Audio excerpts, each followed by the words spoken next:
শীতের সকালে কুয়াশা দেখতে বেরিয়ে পড়েছি দুজনে। তা চলুন আপনারাও আমার সাথে। আজ কিন্তু প্রাণায়ামের ক্লাসে নয়, আজকে বরের সাথে যাব গুড় কিনতে। তা হাইওয়ের ওপর দিয়ে চলছে আমাদের গাড়ি এবং আমিও বসে আছি ঢাকার মুড়ি নিয়ে গাড়ির ভেতরে। বেশ ভালো শীত করছে, কিন্তু খুব একটা ঠান্ডা গাড়ির ভেতরে লাগছে না। তাই চললাম গুড় কিনতে। চলে এসেছি আমরা আমাদের গন্তব্যস্থলের কাছাকাছি এবং আকাশটা জুড়ে কুয়াশাই কুয়াশা। এই কুয়াশা দেখতে আর কুয়াশার হাওয়াটা মুখে লাগছে, ভীষণ ভালো লাগছে। বেশ সকালটা, প্রাণ মন ভরে গেল সকালটা দেখে। শীতের সকালে এই কুয়াশা ভরা পুকুর এবং তার পাশে অনেকগুলো গাছ এবং উদিত সূর্য দেখতে কার না ভালো লাগে। সূর্যের রং যেন পড়ছে পুকুরের জলে আর সেখান থেকে পড়ছে আমার গালে। এই দৃশ্যটা এত অপূর্ব যে প্রাণ মন প্রতি ভরে যায়। প্রকৃতি দেখতে দেখতে প্রকৃতির সঙ্গে বেশ মিলেমিশে আমরা এক হয়ে যাই। চলুন দেখি গুড় বানানো। তো এখানে রসগুলো দিয়ে ফোটানোর ব্যবস্থা করা হচ্ছে। ফুটে ফুটে হবে গুড় এবং চারিদিকে গাছপালা কুয়াশা, এখানেই তারা থাকে কত কষ্ট করে এবং সেখানেই তারা গুড় বানায়। একটি বাচ্চা ছেলেও রয়েছে, তাদেরই সন্তান, বেশ গুড় বানাচ্ছে।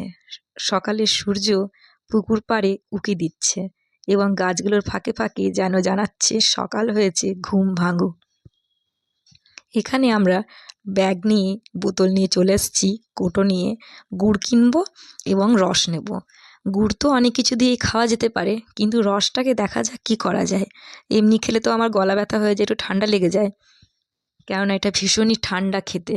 আর গাছের ফাঁকে ফাঁকে কুয়াশাগুলো হাতছানি দিচ্ছে। কি সুন্দর অপূর্ব দৃশ্য! দেখতে দেখতে জীবন যেন ধন্য হয়ে যাচ্ছে। প্রকৃতির দিকে তাকাতে এবং এভাবে গুড় বানানো দেখতে খুব ভালো লাগে। এই ঠান্ডাতে গরমের আঁচটা এসে লাগছে গালে এবং খুব ভালো লাগছে।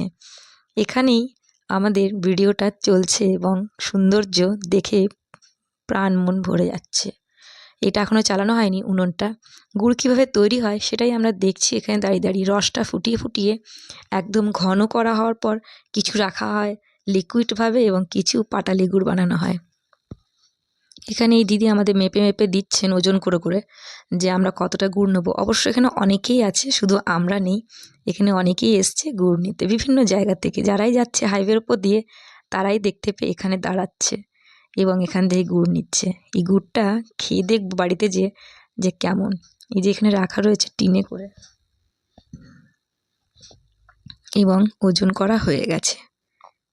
কি সুন্দর করে বেশ বানায় না এরা, যত্ন করে, কত পরিশ্রম করে, তারপরে এতটা গুড় বানানো হয় এবং তাদের পরিশ্রমকে ধন্যবাদ জানাতেই ভালো লাগে, যে তারা কত পরিশ্রম করে এইভাবে গুড় বানায় আমাদের মতো সাধারণ মানুষদের জন্য।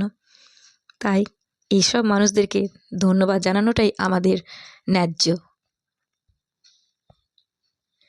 এখানে একটা উনুন জ্বালানো হয়েছে যে গুড়টা কীভাবে তৈরি হচ্ছে দেখার জন্য, এবং আরও গুড় ঢালা হলো, কারণ অনেক ক্রেতা রয়েছে এখানে যারা গুড় কিনতে এসেছে। আর এখানে ওজন করে করে মেপে দেওয়া হচ্ছে। আর পুকুরটার পাশে সূর্যটা যে কী সুন্দর লাগছে, ভাষায় প্রকাশ করা যাবে না। আমাদের গুড় নেওয়া হয়ে গেছে, চললাম এবার বাড়ি। আকাশের দিকে তাকিয়ে তাকিয়ে চলে যাব বাড়ির দিকে। বিদায় জানাই এই প্রকৃতিকে, এই সৌন্দর্যকে। দেখা হবে নেক্সট ভিডিওতে, ততক্ষণের জন্য টাটা।